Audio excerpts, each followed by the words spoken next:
exciting event, or lots of feelings event. Maybe we'll start with that, entitled The Morning After: Context, Politics, and Critical Feminism. I'm Meg Gibson. I'm one of the members of the editorial leadership team at the journal Ophelia, Feminist Inquiry in Social Work. And I share that role along with Dr. Mary Diaz and Dr. Sharvari Karandikar. I'm also a faculty member at Radisson University College at the University of Waterloo. I am speaking to you from Takaranto, otherwise known as Toronto, a Mohawk word that means the place where trees stand in water. It describes the fishing weirs that people have long constructed to harvest in sustainable ways. The region continues to be the territory of the Anishinaabe, the Haudenosaunee, the Chippewa, and the Wendat peoples, and is covered by Treaty 13 with the Mississaugas of the Credit, as well as by the Dish with One Spoon and the two-row Wampum Belt Covenants. So near where I am right now is a major travel way where people have come together and traded and exchanged ideas for thousands of years. And even closer to where I am, there is a creek that uninvited settlers have attempted to bury, but that continues to make its presence known, especially when people do basement renovations. The people of this land have long demonstrated that coming together to exchange our ideas, our strategies, and our goods is essential to nurturing relationships and to sustaining ourselves, our communities, and the worlds yet to come. I am grateful to be able to live, work, and play on this land, and to stand in solidarity with and learn from the resistance and resurgence of Indigenous nations. This webinar event also brings together the efforts and ideas of many individuals and communities at a time when people are really struggling to feel connected and to find possibilities for action. Ophelia continues to be the only feminist social work journal, and we understand our commitment to critical scholarship as one that supports taking time to reflect on ideas and strategies, assessing what we are doing, clarifying, and thinking about where we're going. So please note that this conversation today will also be recorded so we can share it with an even broader community. And the chat will be disabled, but we welcome questions into the Q&A. So our moderator today is the Ophelia board member, Dr. Antonia Alvarez. Dr. Antonia R.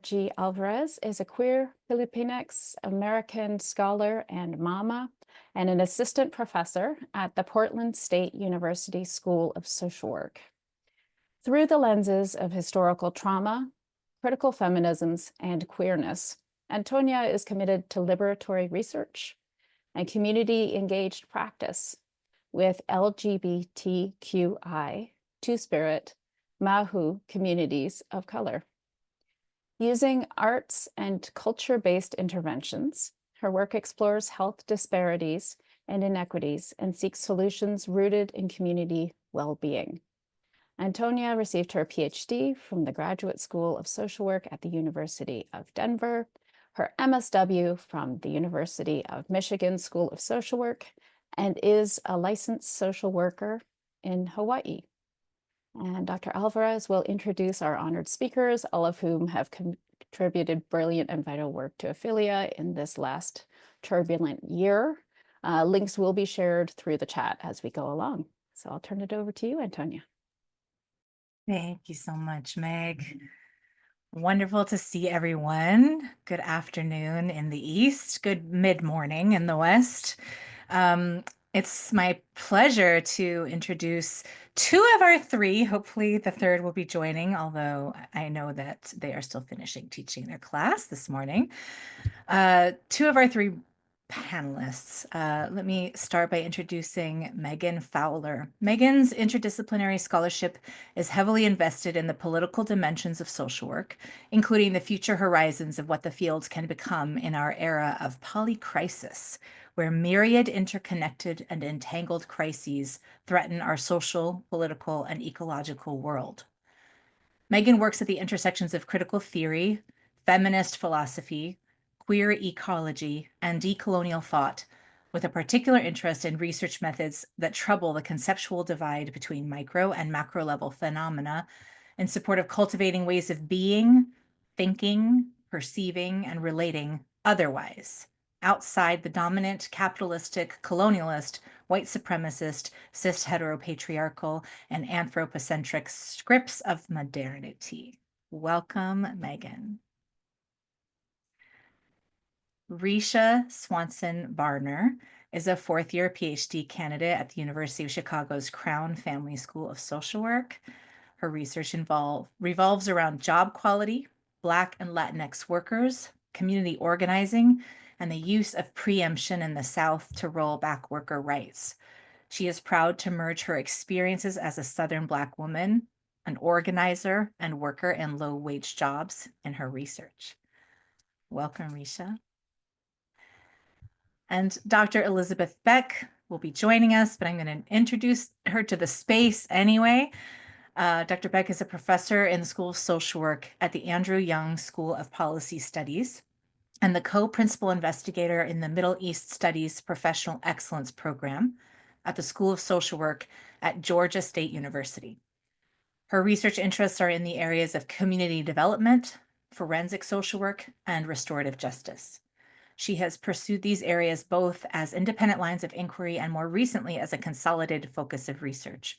Her present research explores the role of restorative justice as a strategy to address youth violence and community development. Dr. Beck was also a Fulbright scholar whose work included helping to create the first Masters of Social Work program in the West Bank. That's just such an incredible final way to end your bio. So thank you. Thank you so much, both of you, for being here. And I'm so thrilled to get started. So admittedly, we planned this discussion without knowing what was going to happen 2 weeks ago. So we framed it knowing that critical feminisms would be important, that politics and context are important in our social work practice and research.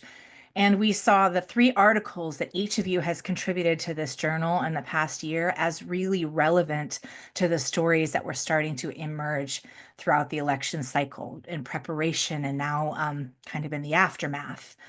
So we'd love to hear a little bit about how you see your work connecting to this discussion. Welcome, Dr. Beck.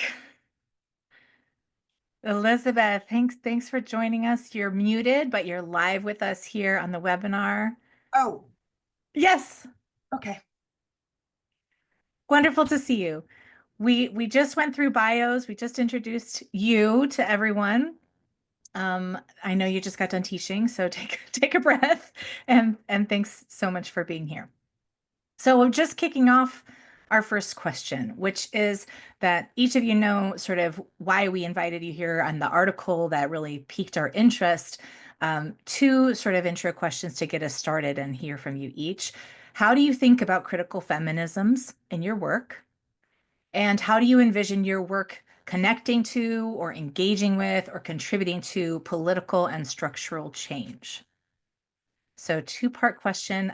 I'm happy to kick it off to Megan. Is that all right? And then we can go around. Yeah, sure, you bet. I'm happy to start us off here. And it feels like such an honor and such a kind of complicated conversation to be entering into. So as I was just kind of sensing into my own embodiment for a minute, I was noticing how much of a kind of entangled set of emotions I feel like I'm bringing into the space. And I'm sure we might be having a lot of individuals joining from different parts of the US that might be in a similar place. So to this first kind of intro question, I think I understand critical feminisms first and foremost as this kind of political posture and this enduring commitment, kind of a true north in terms of kind of this ethical compass or this kind of moral compass that aligns me to consider what does it mean to embody a love-based ethos. in my conduct, in my scholarship, as a human being, and to kind of hold this question around what are the ways that we can maybe bring forward and embody this ethos in our collective conduct. So certainly including in our scholarship, but also in our politics, in our daily lives, in cultivating individual and collective practices that maybe can help generate a more fierce kind of compassion and like entangled empathy for one another and really for all of life. So I think I kind of start here, that it's this internal way of being aligned in the world, but it also plays a role for me in how I conceptualize our historical era as this era of polycrisis that my kind of bio alluded to in some short kind of sense. And I think for me, this term has so much generative potential in the sense that it's kind of pointing to this really complicated, interlapping way that so many seemingly disparate and disconnected crises are occurring in our social and ecological world. So ranging from, when we broaden out and take this more interdisciplinary approach, we have feminist political scientists and theorists that are talking about the crisis of democracy that we're seeing around the globe, these kind of concerted, organized efforts that are destabilizing democratic systems of governance and norms and values, certainly that I'm sure we're going to be talking more about here today. What philosophers are referring to as a crisis of meaning in modernity. And certainly we can think of environmental scientists that have been holding this term of crisis around our environment, our climate, this planetary crisis, and all of the crises that we hold as social workers around these seemingly intractable inequities and inequalities that we see across lines of race and gender and socioeconomic status and so forth. So I share this kind of for a couple reasons, because I think to me, this term alludes to the importance of questioning the connections that are running across these seemingly disconnected crises and what is really contributing to sustaining these conditions that, of course, are showcasing a human our world that's in dramatic disequilibrium.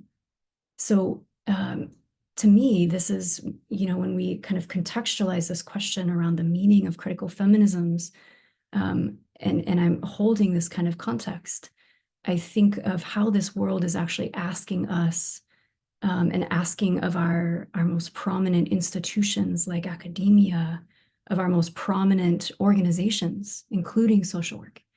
And of course, asking us as scholars, as practitioners in communities, what is the future of life on this planet needing from us and asking us to become, kind of in this really fierce preservation of life, not just the life that's here, but the future of life. So for me, I think of feminisms as kind of holding together this way of theorizing a sort of kind of moral responsibility to really understanding and apprehending the various structures that are supporting the ongoing legacy and manifestations of supremacy and exploitation and violence in our world, which are continuing to disproportionately target, as we're seeing in full display from this administration, that are targeting Black and brown bodies, that are targeting female ascribed bodies and queer bodies, and really the body of the living earth itself. So I think of critical feminisms for me as asking to kind of hold this longer change perspective, this 200 or 300 year perspective that's responsive to life. And I'll say just one thing unless you want me to pause here, Antonia. That was wonderful. I mean, I'd love to maybe hear thoughts that provoked in Elizabeth and Resha, just in terms of like how that resonates in each of your work, or maybe what other questions you bring to it. I thought that was a really beautiful introduction, Megan, with so much for us to talk about, even just thinking about that first invitation to question the connections. So maybe let's hear from each of the panelists, just in terms of some initial responses to critical feminisms in your work. Resha, would you like to go first? Yeah, sure, I can. Yeah, so thank you for that, Megan. It was really beautiful. I like this idea of like holding all the bodies and thinking about the many bodies that are involved in both the work and that are vulnerable in this time and other times as well. Um, as part of my own critical feminist practice, I would love to just give a moment of silence to folks who are under attack right now, whether that be in Palestine or the Congo or Sudan or wherever. And so I just wanted to take a moment of silence.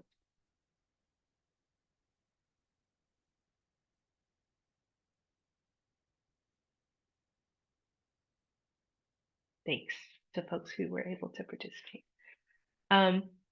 So I come from a Southern background. My parents were in the military. We moved a lot, but I planted my adult life in the South. My mom is from rural Alabama.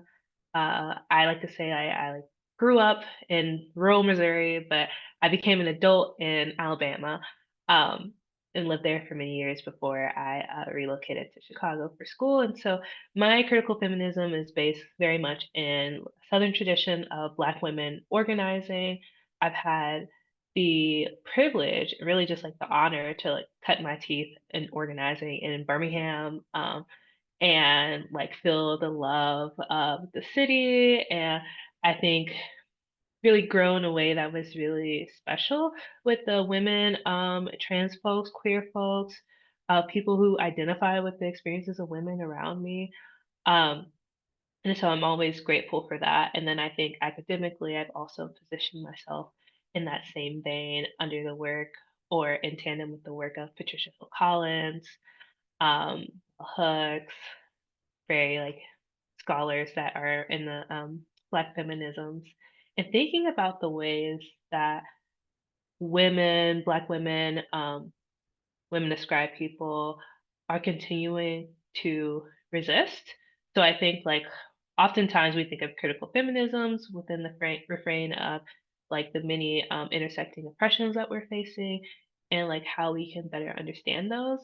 And I think one thing that's really special to me and something I've tried to incorporate deeply into my work are thinking critically about the ways that we have long traditions of organizing and resistance and what that looks like within different communities and for different people at different stages of life. And so I guess to kind of bring those things together, I see critical feminisms as both a personal practice I embody, try to resist on behalf of in alongside my communities, alongside people that I love, alongside people I don't know and I don't love, but that I care about their collective like well-being. And that's a big part of like my personal life and how I stand professionally as well. And then on the research side, like making sure that my research also incorporates this vein of resistance, organizing. I primarily look at workers of all types, but especially those on the margins who are working in jobs that like don't pay a whole bunch or in positions where their work is traditionally undervalued. And so the article that I'll talk more about today is about Black women's community work and thinking more deeply about the ways that we've cultivated these traditions of resistance and also have fallen into, as many people do, like some of the inner workings of capitalism, which uh, force us to like reproduce some of the mechanisms of oppression that we are also vulnerable to. So I'm grateful for the opportunity to be here, and I hope I've answered those questions. It was it was a great answer. Definitely talking about how critical feminisms are showing up all of the lenses that are informing that, and specifically how it's informing the work that you're going to talk with us about today. Thank you so much. Elizabeth. It's really Megan, Resha, Ella, you both just blew me away with what you had to say. It's just a real honor to be here, to be asked by Ophelia, to see the strength of Ophelia and Ophelia's transition from a journal about women to a journal that values critical feminism is one of those moments of hope and signals the longer shifts that we need to grasp onto. I think for me, I probably didn't, I don't know how to exactly say this. I've done a lot of, been arrested, done all those things, fought many good fights, but none of it really came together, I think, until I went to Palestine for the first time. And at that point, critical feminism became really different to me. And I guess the critical became far larger, but also this idea of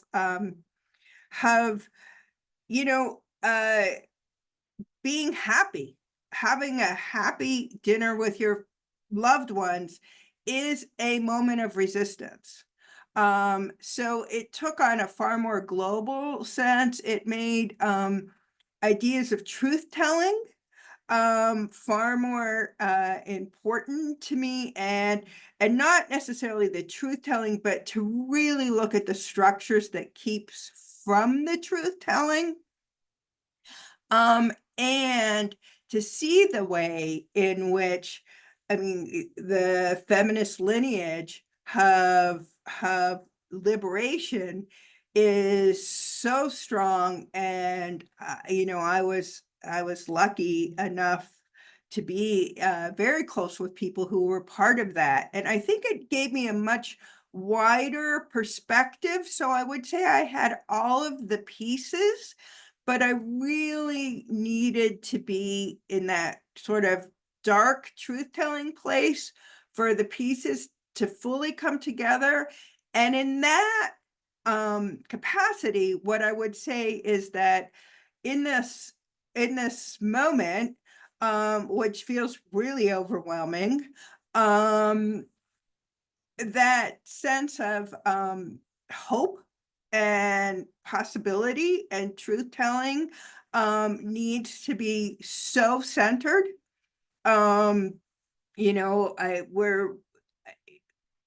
It's important to me to think that as hopeless as I might feel about some of these nominees, I know people who are in Gaza who are having bombs on them, who are looking for hope, who are looking for a more distant way. So that moment of opportunity, and the way to rebuild and to rethink about things and holding.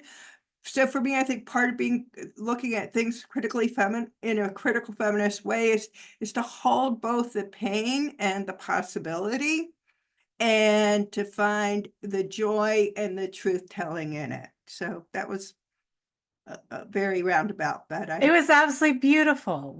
I think all three of these ground us perfectly for our conversation today. I think we really want to get into some of the hard lines that came up during this election, right? Some of the difficult truths and some of the practices and policies that are being already enacted on the bodies of our communities that are having such harm already. We want to spend some time in that dark space. And we want to talk about the ways some of us are complicit in those movements and the ways that we're forced into complicity in those movements. And we definitely want to think about strategies for rebuilding, strategies for hope, strategies for possibility and for liberation. So to me, that's just a perfect thread. And let's dive into each of your articles a little bit and talk about some of the strategies that I think your work can teach us about this moment. So we're going to start with Megan with your article, which will be named and dropped in the chat. Discipline, Erasure, and Silence Subjectivities, a Critical Discourse Analysis of Florida's 2022 Parental Rights in Education Act, or PARA, I believe you refer to it. So my question is, you applied a critical feminist post-structuralist discourse analysis to this policy that you were looking at, the Parental Rights in Education Act. How can we learn from your analysis of this act to better understand some of the implicit and explicit consequences of the discussion that is happening right now with this new administration coming in and thinking in particular about education? Why, thank you. And what a great and complicated question. I'm going to start by maybe just highlighting a couple things at a bit of a broader level that I think these methods really draw us to consider. So conceptually, these methods are kind of helping us to think about the power of discourse, and discourses really as a channel, as a tool through which power is being exercised in different ways, both in terms of policy proposals and also just in political campaigns, like we've all been so embedded within these last few weeks. So on the one hand, it kind of brings to the forefront, I think it invites us to kind of question, why does it matter that we turn to look at something like language, something like speech acts and discourse? But then secondly, these methods offer a way to interrogate the relationship between language and ideologies, and language and power and acts of power.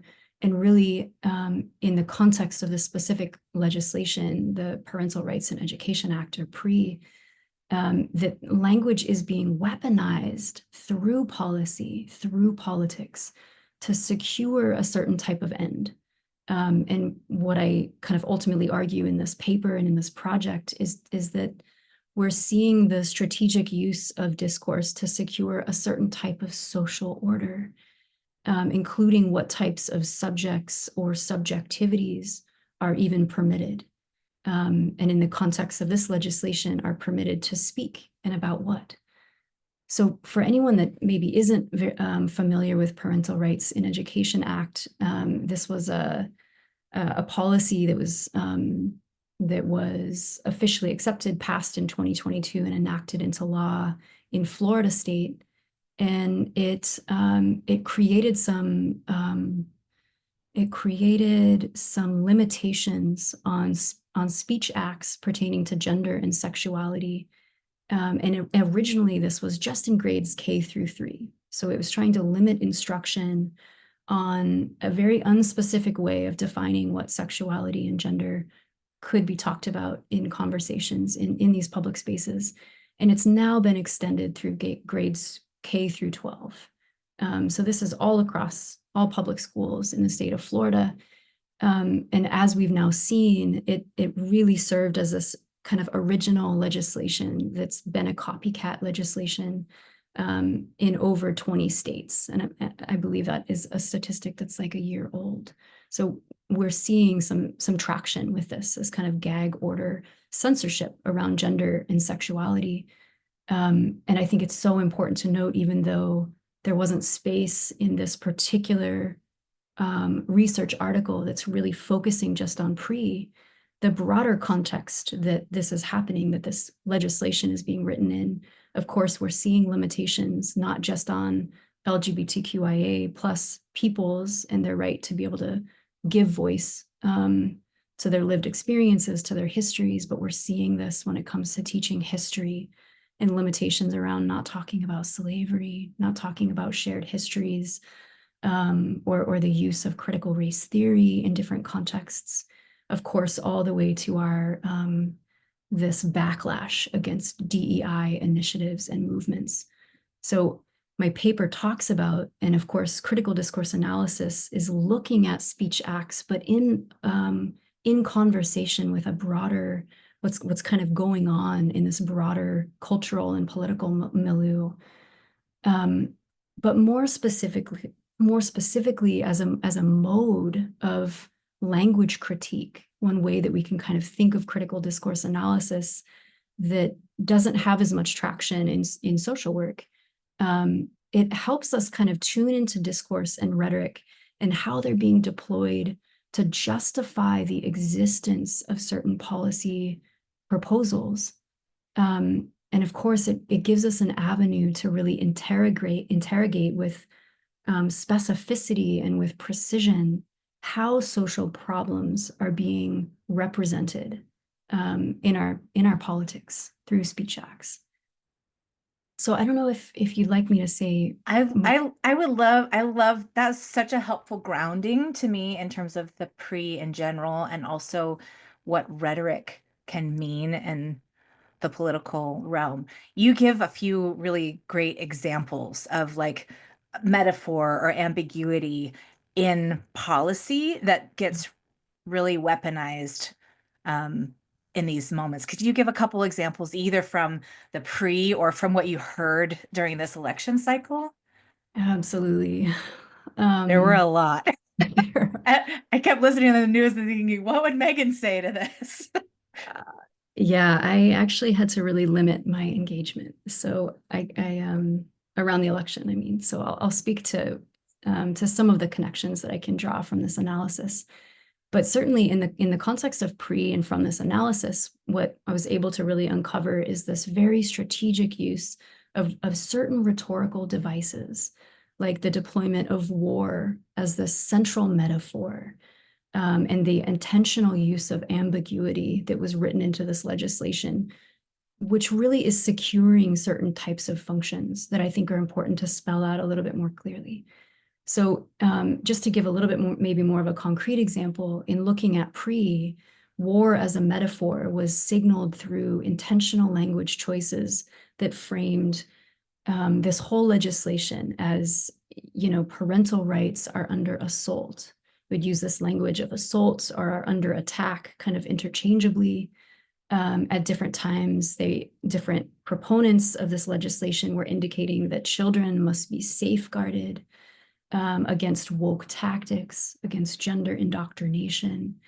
And certainly there's this angling that it's the behaviors of educators and these very liberal institutions that are operating as fanatics and groomers that has its own very troubled historical connotation, anti-LGBTQ connotation that's been reanimated for a lot of decades.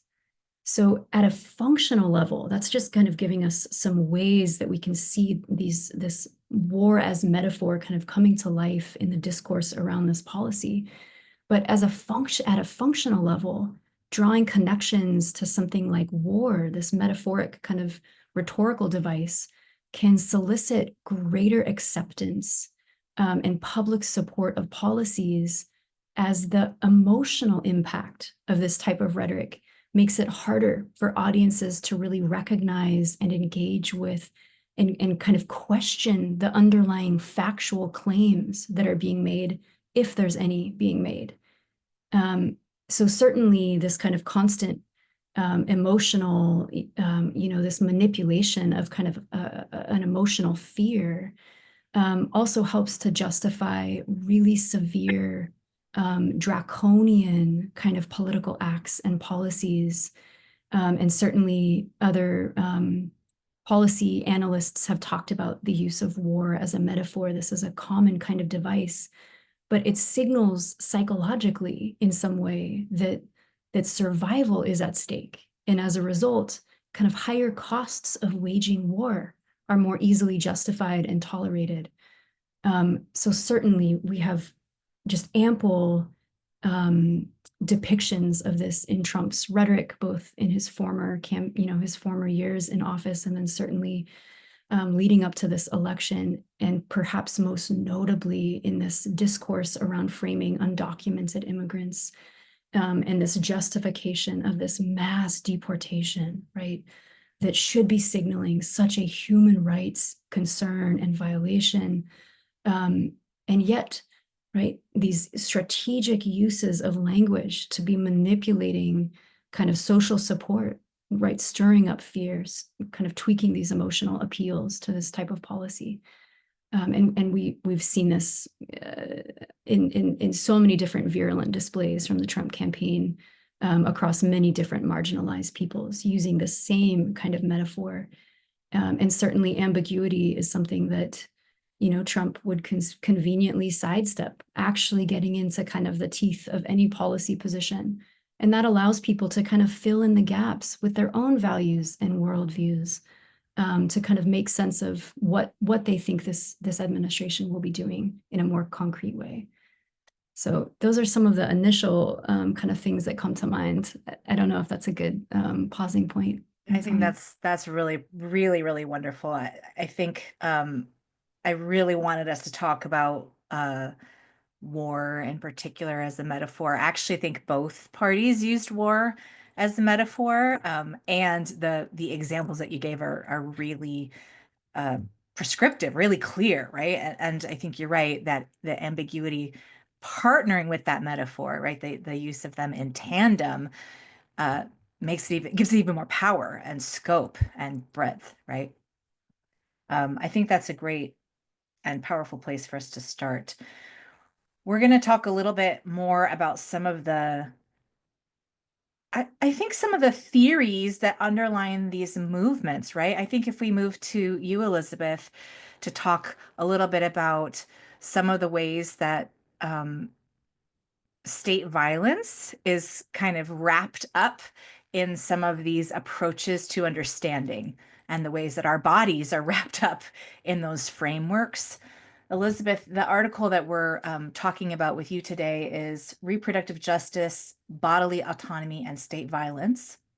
And I think what I'd love for you to start kind of grounding us in is a little bit, you talk a lot about biopolitics, necropolitics, and debility in relation to social work and state violence, as well as the intersectionality within and throughout those movements. Could you talk a little bit about each of those and how you see biopolitics, necropolitics, and debility showing up through the election cycle in particular? Absolutely. And so I'm not sure how much to really look at the theory. I mean, biopolitics is the way of sorting people into bodies that are good and normative and bodies that are other and less than. And the good and normative bodies can be made live, and the non-normative bodies can be let die. So it's the way, so what we really wrote about was more from a let die perspective. And I think that's changing very much. So to be a little more structured, so in the article, I mean, we are changing, you know, our way in which we are taking away bodily autonomy is putting so many people at risk and bringing death to so many people. And those deaths are really clustered around bodies that don't fall into normativity or whiteness, right? And Dorothea Roberts does this beautiful job of explaining how race becomes this method for sorting, right? And so we talk about De Silva's work on the bioarsenal of race, meaning that race immediately sorts people into the category of let die. But I've really been thinking about what would I write today if I wrote that article, and I think it would be very different, because we really focused on the more passive ways that this active policies let die, and the other I think we're moving more into necropolitics, the politics of death, which is the ability to make live or make die. So it's an active form of death, right? And that active form of death, when Megan was talking about mass deportation, I would have put that before the election in the let die. Even though you're taking an active role to put people in a very dangerous position. Now, as people will be armed, as the discourse has driven those bodies into a far more violent view of what those bodies can be and are scary. It's a more active make die. It's a more of a Trayvon Martin situation where you can actively kill and harm somebody because they are trying to stay alive.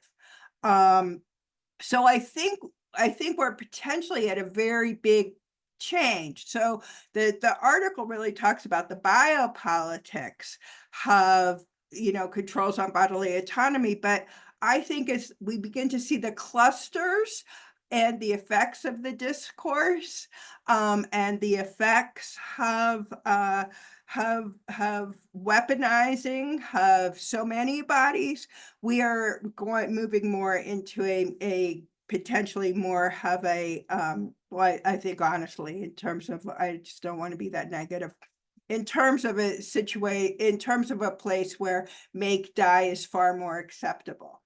And as I was thinking about the other thing that I think I would do differently when writing the article, and am I too far away from your question? Okay. I think when we wrote the article, we really looked at, patriarchy and white supremacy and cis and I'm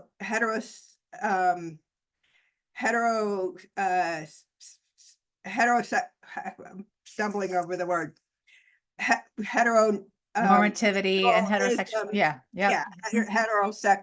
Yeah, that one, the one with the multiple S's is where I'm bumbling a bit.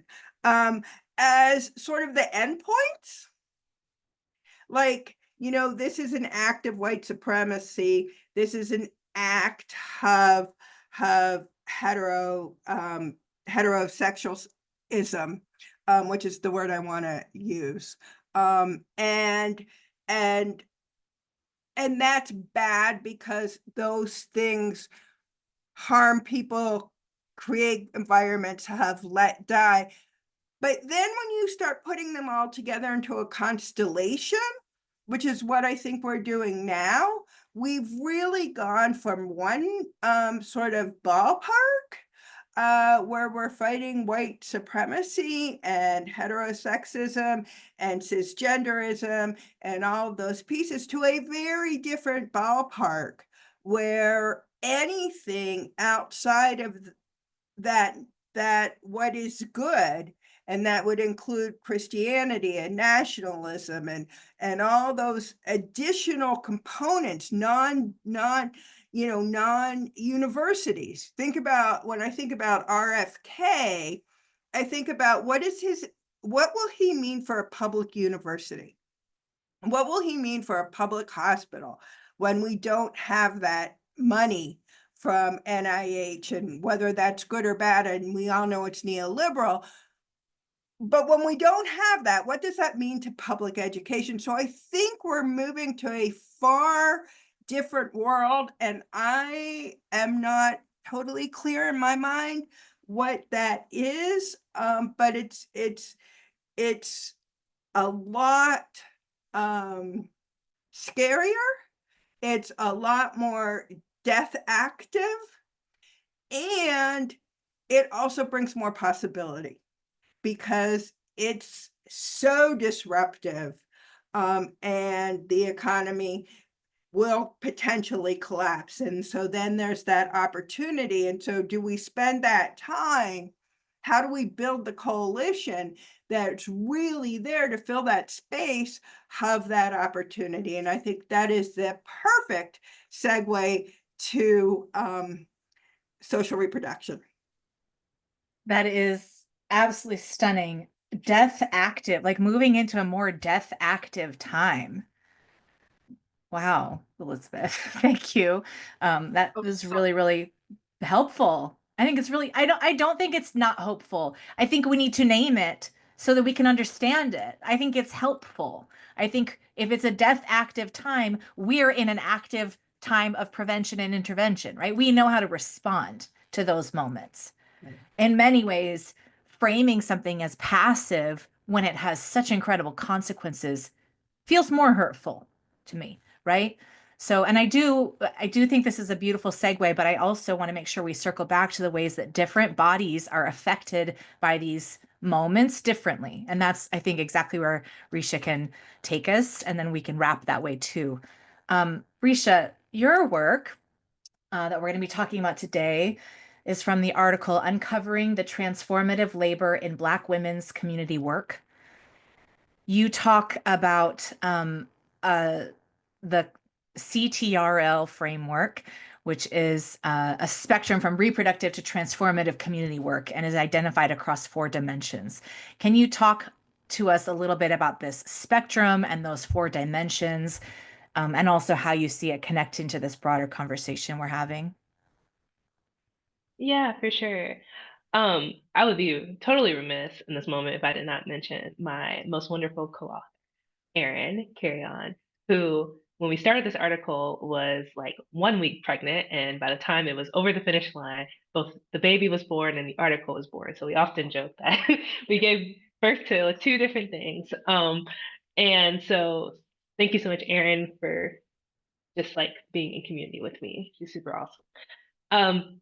Yeah, so CTRL, we call it control for short, like on the computer. Um, Walk with me here, y'all. There's some dimensions, okay?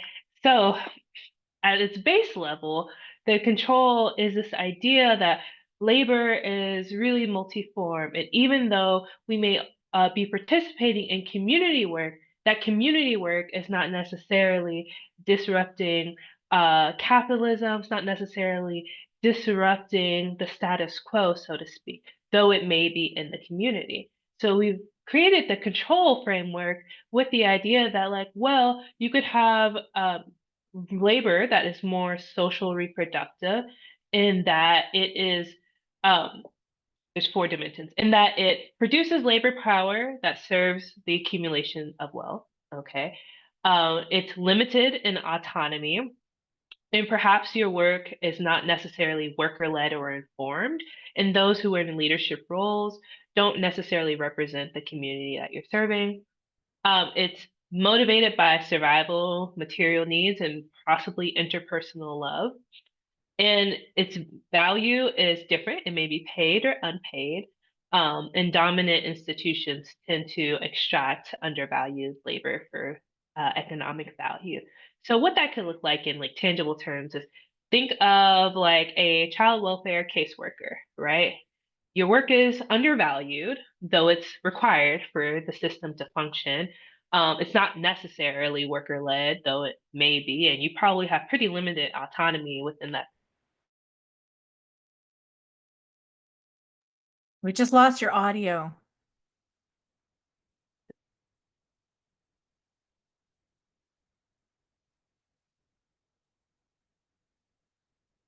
Mm-hmm. Can you hear me? Yes. Okay, my headphones back. Sorry about that. Oh, good, no problem. So, you may be motivated by like interpersonal love for the clients that you.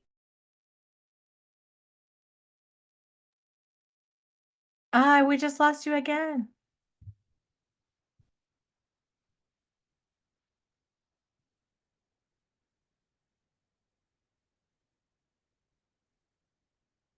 It's a mystery. We have no idea. It's no, you're being censored by our Zoom right now, Risha. That's a wonderful article, and it's It is. and Hear me the now? Yes. Okay, it like was like Zoom must shut down and return. I was freaking out for a second. It may do that again. Okay. And so all that's to say is that you're working within a community, and so your work is in essence, community work. It's doing the labor of reproducing life in that community. But it may not necessarily be like transformative. And then on the opposite end of our spectrum, we have transformative labor. So along our 4 dimensions, the first one, power, it produces community power and redistributes wealth and privilege. Transformative labor is typically worker or community informed and led, and advances this idea of like collective community autonomy. It's motivated by not just interpersonal love, but a collective love and intentional oppositional consciousness. And 4, it may still be paid or unpaid, but dominant institutions typically don't value the labor that you're providing. And so when you think about transformative labor, you may think about someone who is perhaps, let's say, like organizing protests to end funding of the Israel-Palestine war and are like funding of arms. And so they're organizing protests or organizing events. They're providing solidarity housing, so on and so forth. Work that's not necessarily valued in a capitalist way, but maybe valued by the community. And so when Erin and I were like kind of brainstorming this, we were reading a lot of things and we were like, well, it's not really a dichotomy, right? Like people perform all types of labor and sometimes multiple forms of labor at once. Rather, it's a continuum where like some labor you do may be more social reproductive and some labor that you do may be more transformative, or you may be somewhere in the middle. You may have overlapping forms of labor. And so Celita, who is a very good friend of mine, Birmingham organizer, super awesome, like Afro-Latina person. And she was a great example for this at the time. She was working at a formal nonprofit where she was a child hunger advocate. She did like policy meetings about child hunger. She worked on policy about SNAP, EBT, helping people get access to those benefits. But in her free time, she also organized with this organization called Margins,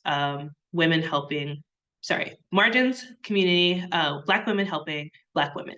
And in addition to providing some super, super awesome like resources like Pampers, diapers, just like money to Black women in Birmingham, they also ran several free pantries and continue to run several free pantries in Birmingham. And so in her free time, Celita would use her own money and sometimes like donations from other people to fill up the free pantries with food. And there was a really keen awareness on her behalf of like, I'm in this one position where like I'm doing work that is like good, but there's limitations on what I can do. Like I'm not completely autonomous. Perhaps I'm not meeting community needs in the way that I want to. And within that, she talked about the limitations from funders, specifically the way that grants and funds can constrain truly transformative work because funders want something and communities may not want that thing. And she thought of her work with the food pantries as being much more transformational in that she was able to provide direct-to-consumer help for people in her neighborhoods. She became very acquainted with her like street neighbors and folks in the unhoused community, and was able to get a sense directly from people of what needs needed to be met. She also provided shelter for folks who just didn't have a home, or particularly in the article, she talks about a young woman in high school who, if she didn't have anywhere to live, she was going to have to start engaging in sex work. And so she like opened up her home to her. And so in that way, Celita is a really beautiful example of how work can be socially reproductive or like more towards that end in her like primary job that she used to sustain her life, right? And then she has this transformative work that's happening on the undercurrent as well. And so there is a second question in here that I've got a question. What are some examples of the ways that Black women or women of color did either reproductive labor or transformative labor throughout this election cycle? Did any of them like really come to mind for you, or are any of them very visible as you're reflecting on it? Oh yeah. So I thought about this question last night because I was like, I don't know if I, really thought about this when I was writing this article, but after reviewing it, I was like, oh, for sure. Like in many ways, you could think of Kamala Harris as performing like a sort of social reproductive labor, right? She's not completely autonomous. One could advocate that maybe her work isn't necessarily informed by communities because it's also informed by like PACs. Motivations, they probably run the gamut. um, and ultimately, like the work of a president is not necessarily to redistribute the wealth and privilege that exists, right? It's to maintain some sense of order, or not if you're others. And so in that way, you could almost see like her task of running for office of president as like being more to the socially reproductive side of things. And I think like also when we think about traditional like electoral campaigns as well. So when you have things like get out the vote, like, right? Like those are well funded. When I worked at a nonprofit, we didn't do get out the vote stuff. And we always felt like we were passing up hundreds of thousands of dollars of grant money because they were so well funded. Go in the community, and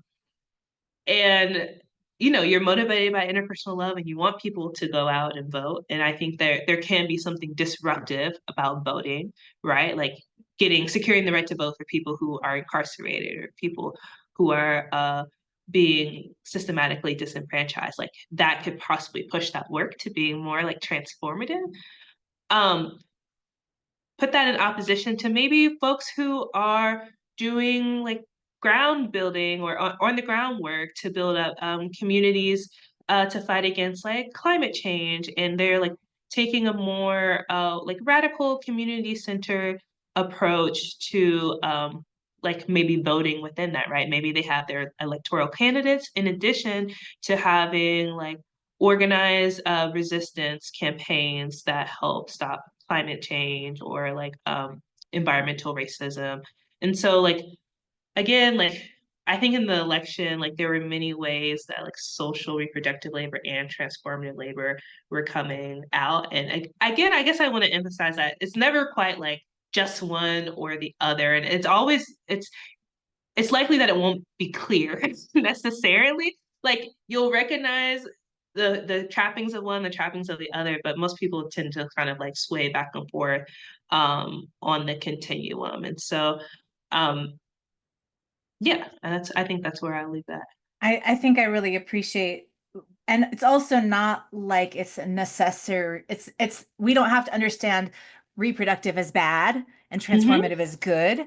I think Right. that you articulate that they both have roles and necessity, and sometimes we need paychecks, right? And Yep. sometimes people need the tactical things move forward that the reproductive labor can give us.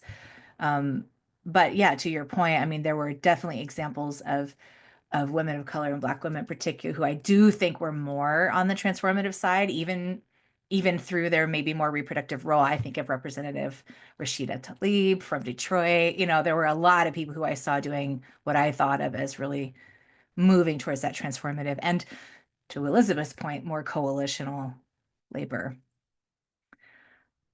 Wow, what an amazing foundation for thinking about how to move this forward. We're in our last 25 minutes of our discussion together. That flew. We're going to open up the Q&A to our audience. So please, folks who are joining from around the country, feel free to drop some questions in the chat. I think I'll start with a question that I alluded to as Elizabeth was closing out, and then we can keep going as the questions come in. But I think I'd like to talk a little bit about the different ways each of your articles talks about different bodies or groups of bodies that are affected differently by these policies and decisions. Could we talk a little bit about who those bodies are, how they're doing? Are you worried about us? Like, what are you noticing about in terms of those sort of specific intersections that being very targeted by these violent moments? And I think we can just pop popcorn here. Anybody has an initial response? I have a response, but it's not a direct response. I'll take it. So what I really worry about are the, I mean, we know that things are going to get harder in the two areas I wrote about, abortion and gender confirming care. We wrote about, there was a whole team of us. I can't believe I just said I, that was really unfortunate. But when I think about it, you know, it's moving within those areas as well, right? And so one of the things that I think about is, you know, now what are the implications for hormones and menopause?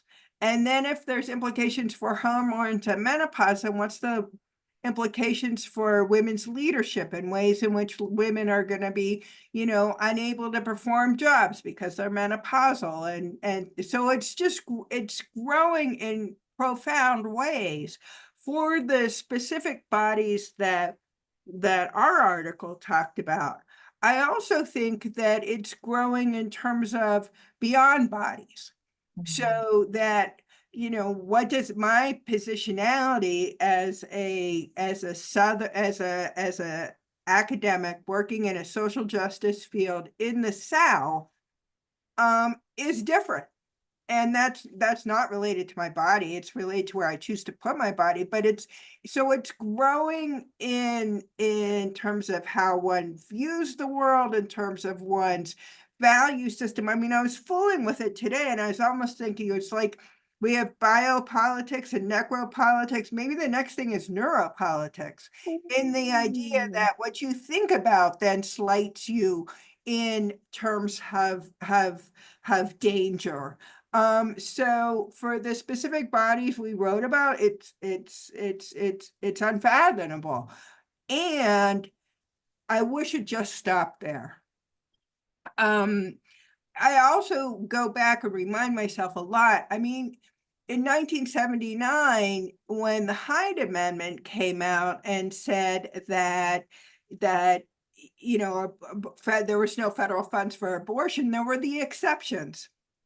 And so how do we go from death making and from, with the exception of the mother's life in jeopardy, to, or the pregnant person's life in jeopardy, to not having that exception anymore?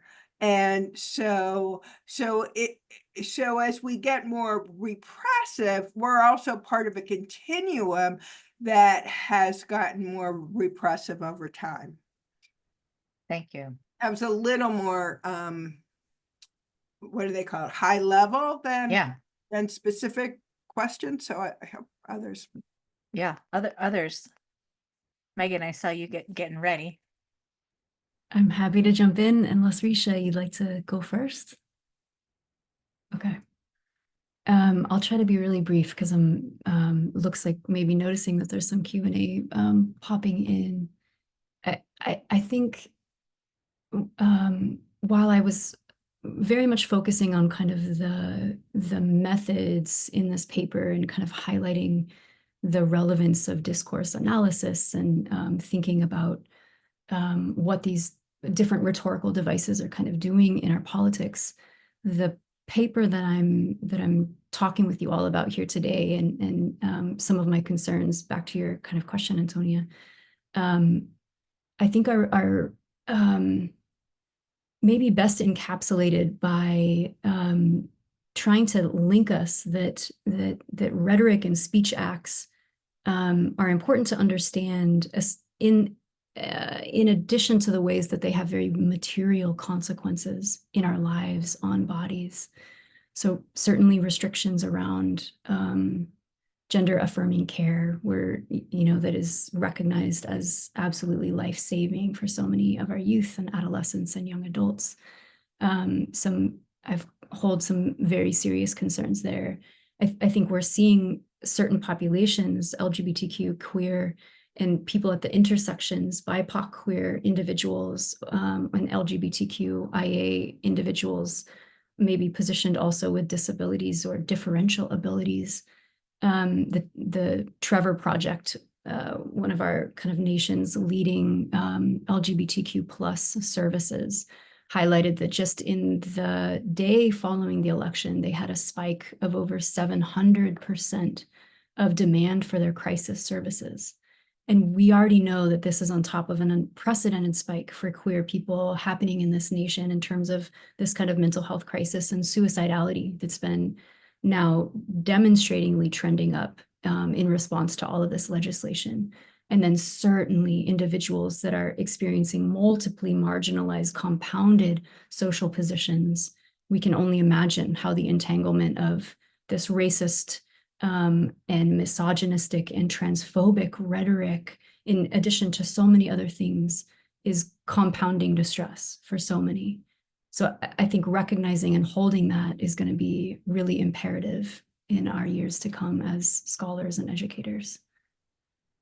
That is a really striking statistic from Trevor. Megan, thank you for sharing that. Yeah, Resha. Yeah, I think my work, so a big part of the message I think like that Celia had for us, and part of the thing that inspired Erin and I to write the article in the first place, is that Black women are so tired.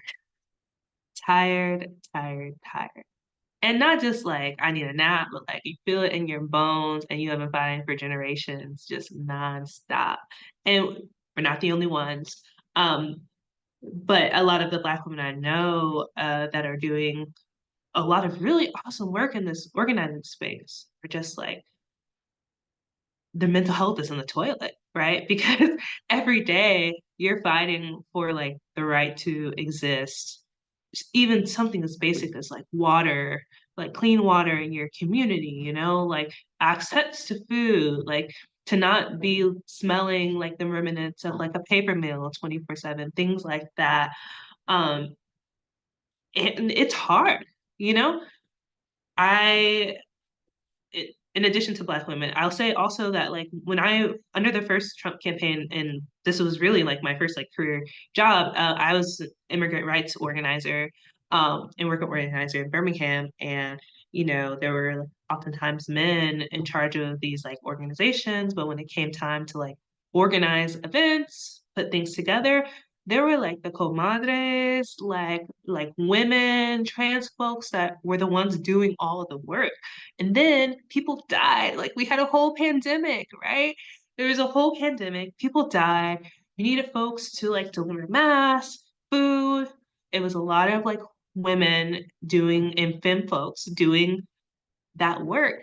And now it feels like we're sliding into just like another era of work. And I have definitely been guilty of like using the refrain, like, well, hopefully this calls people into action to feel like they really need to get involved with their communities and in these like fights. But I also like urge people who like maybe haven't been like fighting that hard to like pick up some extra boxing gloves and really get in the ring because this work will drain you. And I fear oftentimes not that we'll give up, but that will be drove into extinction. And what I mean by that is that like we'll just dissipate, like we'll die. Like this much amount of like stress and concern and this like fight or flight instinct of like trying to like live in the world that doesn't care for you or the people that you love is so hard. It's so hard. And I mean, from a social work perspective, I think there are things that can be done, particularly when we think about I say self-care, but I don't mean like a capitalistic way. I mean the way that you care for community. So if you know there's someone in community who's like going above and beyond, and they're like the hardest working person in showbiz, so to speak, like ask them, do they need some food, right? Like offer to watch their kids, right? Like offer to like take out their dog while they're out like organizing. It can be as simple as that. On a large scale, I think both within social work and the nonprofit funding world, Erin and I put several kind of like guiding questions for funders in the article that challenge the idea of like how we're funding people. We need more general operating grants, less project grants, because projects last for a short amount of time, but the people need to be sustained for much longer. And not just the communities that you're giving back to, but the people doing the work. Often people say the work, like we are the work. The work isn't us.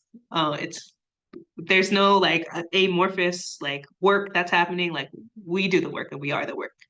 And so we need to be funded. We need grants that are like targeted towards organizations that may not look like nonprofits, like collectives and like I like cannot think of the word cooperatives, collectives and cooperatives and like community engaged things. And I guess like in terms of like the body being under attack and this idea of body politics, that my main concern is that we will just disappear. And especially now, I think within immigrant organizing communities, I'm very worried because like people are literally being disappeared, being made to not exist through deportation. And so, I mean, just thinking about the vacuum of organizing that will leave is really activating. So I think you each named some really powerful ideas here at the end. I really appreciate, Resha, the idea that we are the work. Feed us, walk our dogs, go find people who you can support to continue doing that work. In a way, the first question in the Q&A was, how do I get my family to care about this at the dinner table?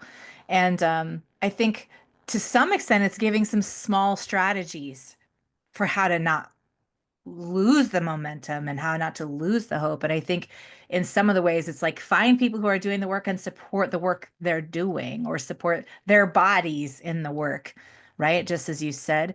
And I also think it speaks to some of those more global coalitions that many of you were starting to hint at, which I think maybe connects us to the last question I see in the Q&A, which is about the global implications of the election and how it might shape our understanding of community, particularly as it becomes more expansive and transcends borders. So we've talked a little bit about some of the terrifying global implications about the elective. Can we talk a little bit about the global implications in terms of expansive and transcending community? And I guess one thing that comes to mind for me is seeing the devastation from the hurricanes that just happened. One of the actions that I saw people take was a queer mutual aid group that showed up to do like DJs in a van full of food and supplies, who showed up to start distributing supplies before the government could or would, right? And so thinking about how we redefine community, queer Appalachian mutual aid is a redefinition of our understanding of community, right? And it's a resistant act. What are other ways that we can think about that expansive, resistant community during this time?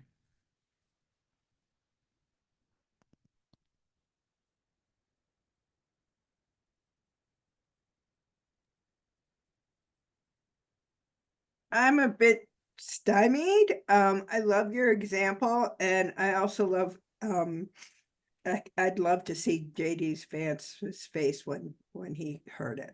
So Let's make a meme of me explaining that and his reaction. Yeah. but it's a great question, and I think it's a critical question that we should all be thinking about. And I do think that Resha gave us pieces of what that looks like. Thank you. Yeah. Any other responses or ideas? Yeah, Resha. yeah, I can say that just like super quickly. How do you get your family to care about any of this at the dinner table? Let me tell you, Nick, they may not care. And that's okay, because what you can do is you can still take their money. If you ask 5 people in your family for $10, they don't need to know why. You take that little $50 and you donate it somewhere that's gonna use it, okay? Or radical idea here, you give it to someone on the street. Just give them $50. Let them do what they want with it. You're gonna make somebody's day, okay? Now, actual ways to get them to care, you could compel them with statistics, but that usually doesn't work. I say that as a researcher. I think like connecting them to the story of someone and just like something I found really effective with my students actually is like just like being like, have you listened to this podcast? It was so interesting. And then just like letting them listen to a podcast or like having something on in the background while you're cooking that may like evoke conversation around the table. And kind of being open to the fact that like everyone's coming from a different frame of thought and place. And so you may like get into like sort of a conversation, but it doesn't necessarily have to be an argument. And I think you can set the boundaries and limits of that yourself, you know, whatever you're most comfortable with.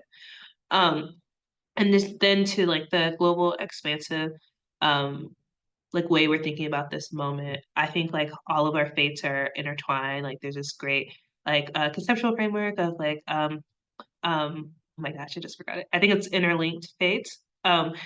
Where you're thinking about how your fate is like dependent on the survival of others. And I think like that's very much the moment we've always lived in, but is like especially pertinent now. And so when we think about fostering like critical resistance, I often think about like my own consumerism and just like what I can do to help. Like it would be great to have a new iPhone, but like I probably won't get a new iPhone because like that's going to be putting people at risk in the Congo. And like I haven't gone to Starbucks in like a year, two, I guess 2 years at this point. And so just like ways that you can use your money for protests, but also I think sharing the stories and like the lives and the resistance and challenges that people are facing in other places. Like you don't necessarily have to show pictures of folks dying and things like that, but like there's so many other things happening. There's like resistance that's happening in Palestine and the Congo and Sudan every single day, and stories from queer people who are talking about what it's like to live under like settler colonialism or violence of multiple kinds, and really linking that back to what we see in the US. Because I mean, it may be in the Congo tomorrow, but I guarantee it'll be in the US in a matter of weeks, months, or years. So yeah. And you and Megan together actually gave me a response to Resha. The question about global and I think it's also an opportunity to get rid of some of these narratives that we use to dehumanize others, because we're going to be more in those positions, right? There's going to be a flattening of experience. And so I think really being ahead of the deconstruction of these horrible narratives that we use to describe people can be possible. Thank you. Yeah, I think the same way that it creates a shared experience, it's creating a bridge for understanding sometimes, which has been, I mean, my hope is that that connects us back to the conversations about Palestine and Congo and Sudan, as much as it's connecting us to the conversations about people being removed from our own country right now. I do want to touch quickly on the question about how disability and body access figures into all of these. And I want to just mention that it's very explicit, certainly in your article, Elizabeth, in terms of biopolitics and necropolitics and how it's impacting different bodies. But just to make a note that we definitely talk about that throughout the different articles. Is there anything that anybody wants to add about disability and that particular intersection in this moment and through these discussions?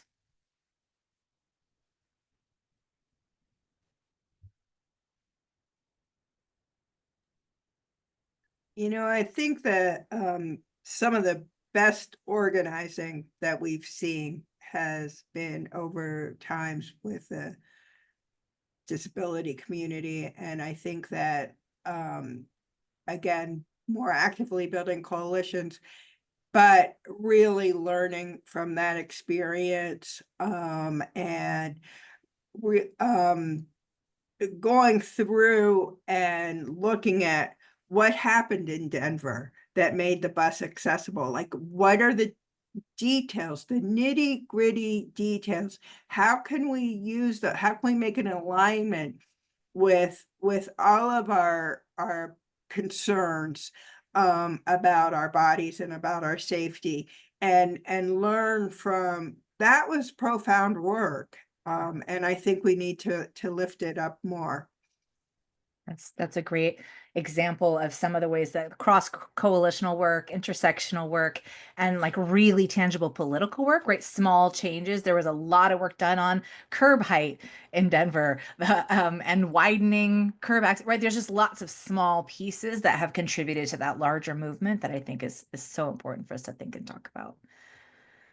As we're wrapping up, I just want to ask a question about sort of our own, how does this national political landscape impact your work, your social work research, your social work teaching, your social work living?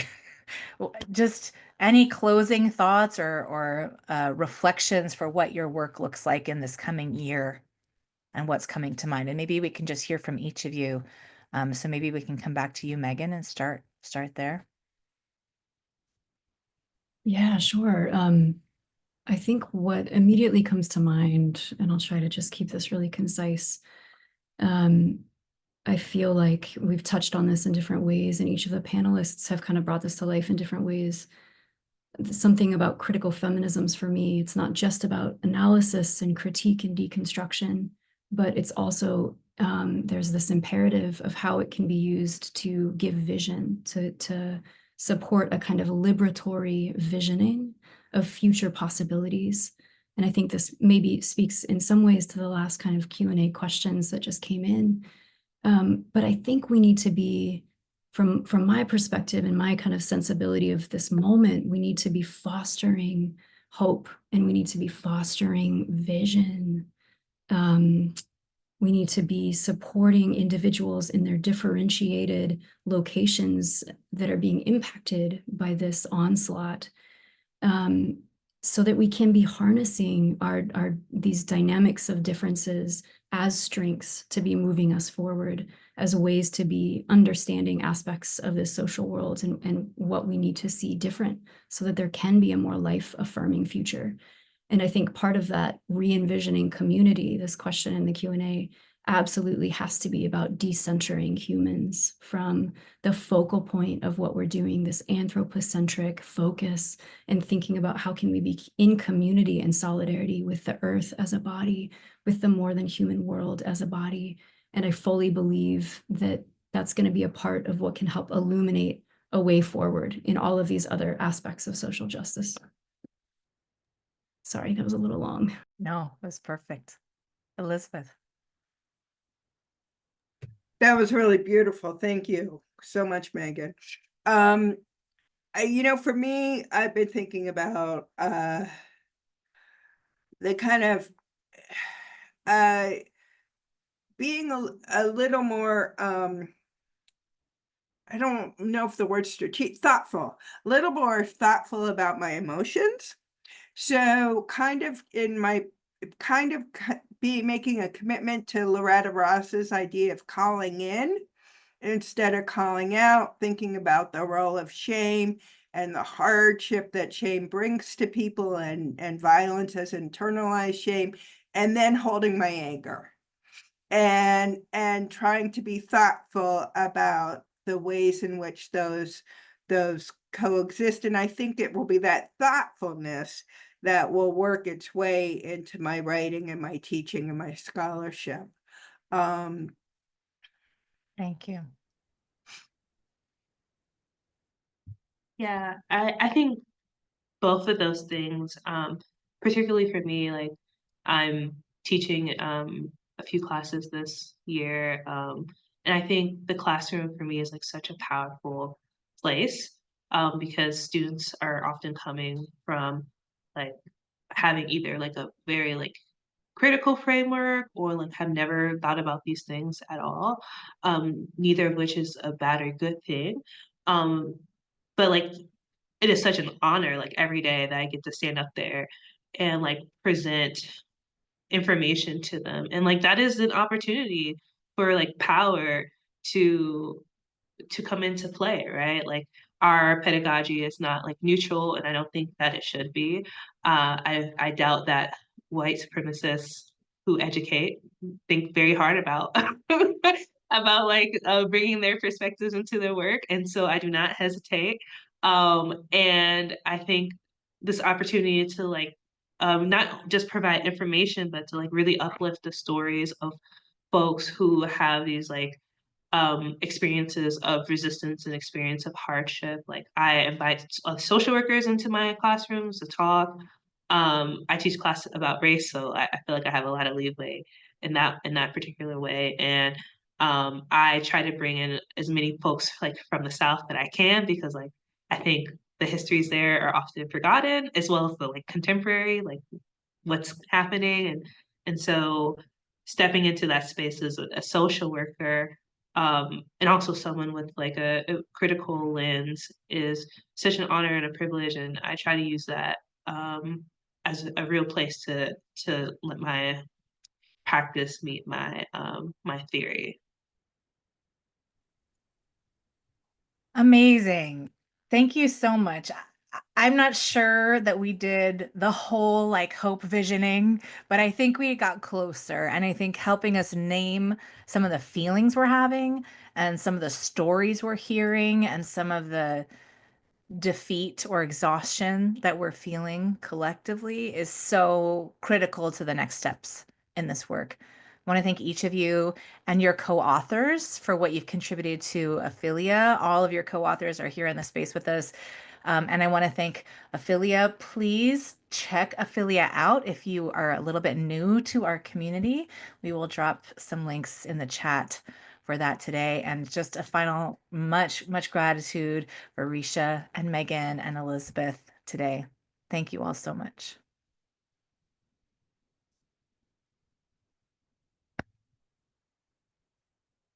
Let me make sure. Yes, let's drop that Ophelia link in there so folks can grab it.